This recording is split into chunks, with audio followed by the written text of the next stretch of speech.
Olá, amigos do Vestibulando. Tudo bem? A aula de hoje nós vamos tratar da Era Vargas. Mas antes, temos que terminar os movimentos sociais urbanos da República Velha. Observe esta imagem. Manifestação em São Paulo contra a carestia em 1917. Movimentos sociais urbanos da República Velha. Greves gerais, revolta da vacina e revolta da chibata. Vamos observar a famosa revolta da vacina que ocorreu no Rio de Janeiro. Observe o quadro. Revolta da vacina, resultado de uma política de saneamento do Estado para combater a varíola e a febre amarela. Para o combate da varíola, a vacinação obrigatória. E contra a vacinação obrigatória, uma revolta popular, revolta da vacina. Também no Rio de Janeiro, uma segunda revolta, de caráter militar, a revolta da chibata. Observe o quadro. Revolta da chibata contra os castigos corporais. Na Marinha, começo do século XX, era muito comum, quando o marinheiro não acatasse as ordens, não cumprisse determinadas regras, recebesse castigos corporais. E também uma revolta contra o serviço militar obrigatório. E põe obrigatório nisso. Viaturas passavam pelas ruas do Rio de Janeiro e recolhiam mendigos, pessoas que moravam embaixo de ponte. Contra essa obrigatoriedade, também eclodiu a revolta da chibata. A República Velha também será caracterizada pelo desenvolvimento da atividade industrial. E esse desenvolvimento industrial traz o desenvolvimento de uma nova classe, o proletariado. Observe o quadro. Greves gerais, 1917, 1920, resultado das precárias condições de trabalho. Questão social. O que é a questão social?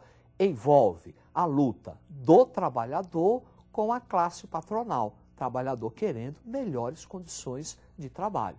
Greve, por exemplo, era considerada caso de polícia. Anarco-sindicalismo, o grupo, a ideologia do movimento trabalhador no começo do século XX era o anarco-sindicalismo. E violenta repressão a essas greves de 17 a 1920. Como vimos, a República Oligárquica não foi tão hegemônica assim. Movimentos urbanos. Também vai ocorrer um movimento de caráter militar importantíssimo na República Velha. É o chamado tenentismo. Observe o quadro. Tenentismo caracterizado pela moralização republicana, moralização das instituições republicanas, instituição do voto secreto, defesa da criação da justiça eleitoral, nacionalismo econômico, defesa do ideal de salvação nacional. Crises políticas, econômicas e sociais deveriam ser resolvidas pelo Exército. Identidade com as camadas médias e elitismo.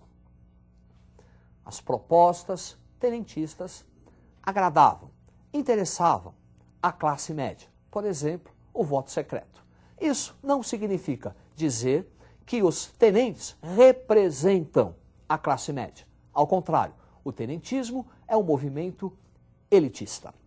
Para conseguir o atendimento de suas reivindicações, os tenentes radicalizaram o movimento, chegando à luta armada. Observe o quadro. Movimentos armados dos tenentes. 1922, a revolta do Forte de Copacabana, o famoso episódio, os 18 do Forte. 1924, revolta tenentista em São Paulo. E em 1925, 1927, o auge, o ápice do tenentismo, que é a ação da Coluna Prestes. Coluna liderada por Luiz Carlos Prestes. Cuidado! Luiz Carlos Prestes é muito conhecido por ser um comunista. Só que, quando ele dirigia a Coluna Prestes, ele ainda não era comunista. Prestes abraça o comunismo durante o seu exílio na Bolívia, em 1928. Cuidado. O tenentismo está na raiz da crise de 1930, a Revolução de 30, que acabou com a República Oligárquica. Observe as causas na tela.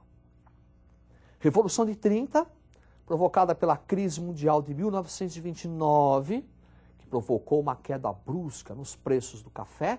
Essa crise econômica gera no Brasil uma crise política, a dissidência oligárquica, que representa o fim da política do café com leite, aquela aliança São Paulo-Minas. Formação de uma chapa de oposição para concorrer às eleições de 30, a Aliança Liberal, encabeçada por Getúlio Vargas e João Pessoa. Essa aliança liberal recebe apoio de Minas Gerais.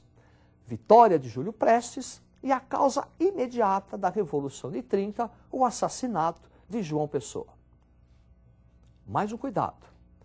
Sabemos que Getúlio Vargas governa o Brasil depois de 30. Não porque ele ganhou as eleições. Quem ganha as eleições é Júlio Prestes. A partir da Revolução de 30, tem início a Era Vargas, dividida em 3 períodos: governo provisório, governo constitucional e Estado Novo.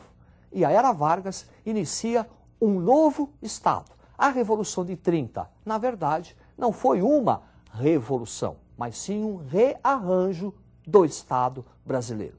Observe na tela.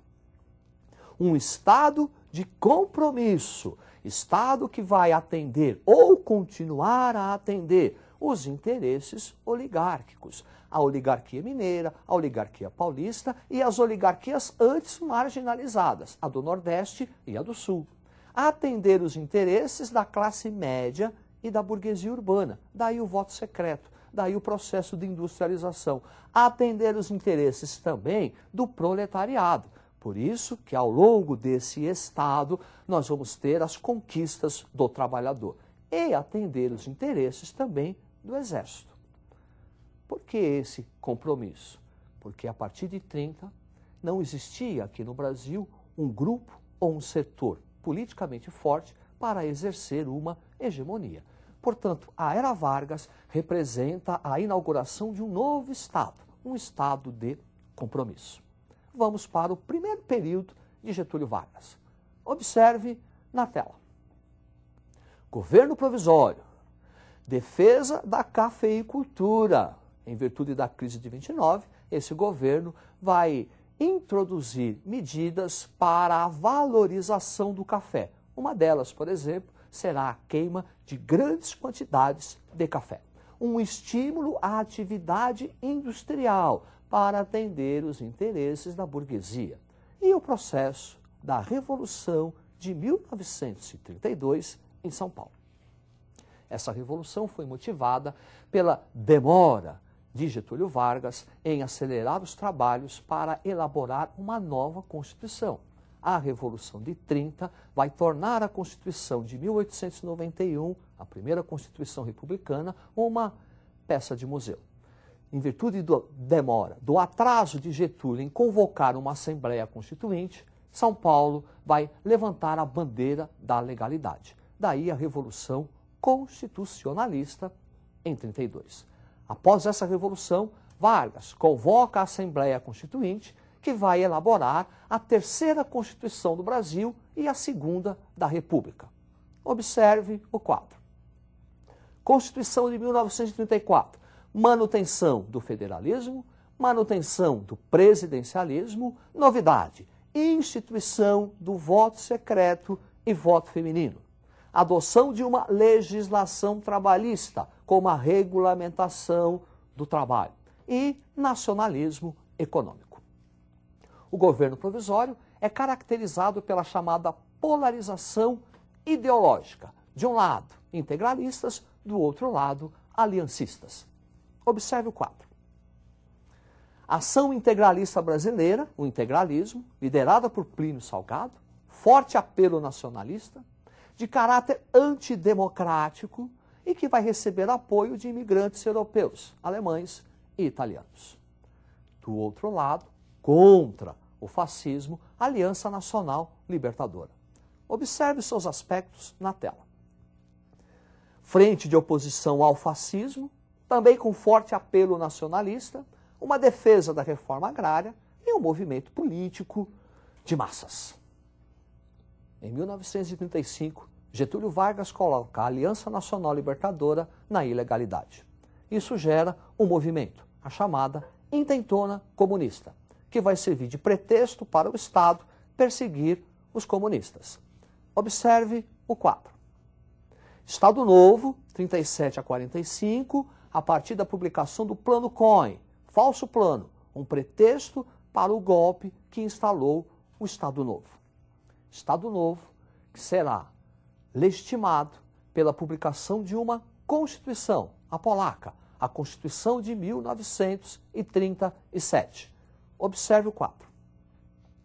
Centralização política, extinção do legislativo, então supremacia do executivo, instituição do cargo dos interventores, no lugar dos governadores, instalação da pena de morte e a manutenção de uma legislação trabalhista. Perceba aí que Vargas já está usando o recurso do populismo, manipulando a classe trabalhadora. Vamos observar os órgãos de sustentação desse Estado Novo. Observe. Sustentação do Estado Novo. A Polícia Especial, dirigida por Felinto Miller, DASP, Departamento de Administração do Serviço Público, DIP, Departamento de Imprensa e Propaganda, órgão da censura e propaganda do governo, e o que? O populismo, que é um controle, que é a manipulação da classe trabalhadora. O Estado Novo é caracterizado pelo desenvolvimento das atividades industriais. É a época da construção do Parque Siderúrgico Nacional de Volta Redonda. Para encerrar, observe a tela. Economia do Estado Novo, intervenção do Estado na economia e a consolidação do processo de industrialização. A partir daí, já podemos falar que o Brasil tem uma atividade industrial.